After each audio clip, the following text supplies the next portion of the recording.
bahas bagian ketiga, yaitu tentang perkalian dan pembagian bilangan bulat. So, siapkan alat tulis kalian. Mari kita mulai. Kalian diharapkan akan bisa memahami proses perkalian dan pembagian bilangan bulat, lalu menyelesaikan masalah yang berhubungan dengan proses perkalian dan pembagian bilangan bulat. Oke, langsung aja kita mulai pembahasannya. Perkalian dan pembagian bilangan bulat. Pada dasarnya, proses mengalihkan dan membagi bilangan bulat itu lebih mudah daripada proses menjumlahkan atau mengurangkan bilangan bulat. Kenapa? Karena aturannya nggak sebanyak aturan pada penjumlahan ataupun pengurangan. Konsepnya sederhana aja, ketika kita mengalihkan atau membagi dua bilangan bulat dengan tanda yang sama, maka hasilnya positif. Contohnya kayak gini, kita mulai dari yang paling kiri dulu. Di sini ada 3 dikali 7. Ini tinggal dikalikan aja, hasilnya kan 21. Nah, karena 3 dan 7 tandanya sama, maka hasilnya positif. Lanjut lagi, ini ada negatif 3 dikali negatif 7. Kalikan jadi 21 kan? Tandanya juga sama nih, sama-sama negatif. Maka hasil akhirnya menjadi positif. Gitu ya. Pada proses pembagian juga sama. Kalau ini 21 dibagi 7, hasilnya positif 3 karena tandanya sama-sama positif. Atau yang ini negatif 21 dibagi negatif 7, hasilnya juga positif 3 karena tandanya sama-sama negatif. Gitu. Nah, gimana kalau tandanya berbeda? Kalau tandanya beda, nanti hasilnya negatif. Contohnya kayak gini. Kita mulai dari yang kiri dulu. Di sini ada 3 dikali negatif 7. Ini hasilnya adalah negatif 21. Kenapa negatif? Karena tandanya berbeda. Yang ini positif dan yang ini negatif. Gitu ya. Lanjut lagi deh. Ini ada negatif 21 dibagi 7.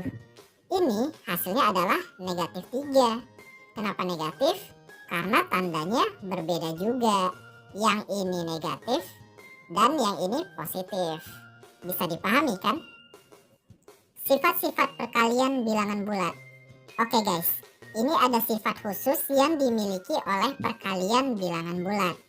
Sifat pertama yaitu sifat komutatif. Sifat komutatif itu kurang lebih sama aja dengan menukar tempat.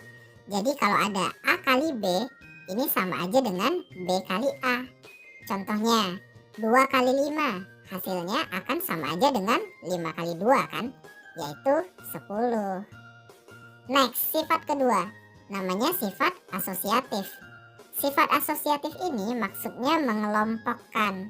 Jadi kalau ada A dikali B dikali C, kita kerjain A kali B dulu, terus dikaliin sama C, hasilnya sama aja dengan B kali C dulu, terus dikali sama A. Contohnya, 2 kali 5 dulu baru kali 3, itu sama aja dengan 5 kali 3 dulu nanti dikaliin sama 2. Kita cek ya. Yang ini kan 2 kali 5 itu 10, terus dikali 3 hasilnya 30. Kalau yang ini 5 kali 3 itu 15, dikali 2 hasilnya 30 juga. Gitu ya. Next, sifat terakhir yaitu sifat distributif. Polanya kayak gini. Kalau ada A dikali B tambah C, maka hasilnya akan sama dengan A dikali B lalu ditambah A dikali C. Contohnya, 2 dikali 5 ditambah 3, itu hasilnya sama dengan 2 dikali 5 lalu ditambah 2 kali 3. Kita cek ya. Ini kan berarti 2 kali 8 sama dengan 16. Kalau kita pakai yang ini, 2 kali 5 itu 10, tambah 2 kali 3 itu 6. Jadi 10 tambah 6 sama dengan 16. Sama aja kan hasilnya? Nah, ketiga sifat ini mungkin nanti akan berguna di perhitungan-perhitungan yang lebih kompleks. Terutama ketika kalian nanti belajar aljabar. So, pelajari baik-baik ya. Oke, sekarang kita coba gabungkan operasi hitung bilangan bulat, baik penjumlahan, pengurangan, perkalian, dan juga pembagian. Namun sebelumnya, Pak Beni mau mengingatkan kembali urutan pengerjaan dalam operasi bilangan bulat ya, yaitu kupa kabataku. kurung dulu, terus pangkat, terus kali atau bagi, terus tambah atau kurang. Nah, kali sama bagi itu setara, tambah sama kurang juga setara. Kalau nanti ketemu yang setara, berarti kerjain dari kiri ya. Oke, kita terapkan ke soal yang atas dulu. Ini ada 5 dikali 15 dikurang 6. Ini ada tanda kurung, berarti kita selesaikan yang dalam kurung dulu ya. Jadinya 5 dikali 15 kurang 6 itu 9. So tinggal 5 kali 9 sama dengan 45. Gitu ya.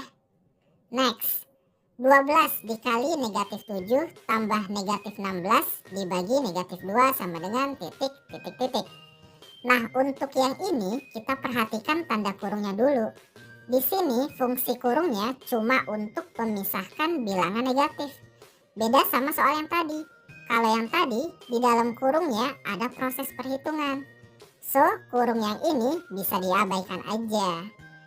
Di sini ada 3 operasi ya, yaitu kali, tambah, dan bagi. Ingat, kali sama bagi itu lebih didahulukan daripada tambah. So, kita proses yang kali dan bagi dulu.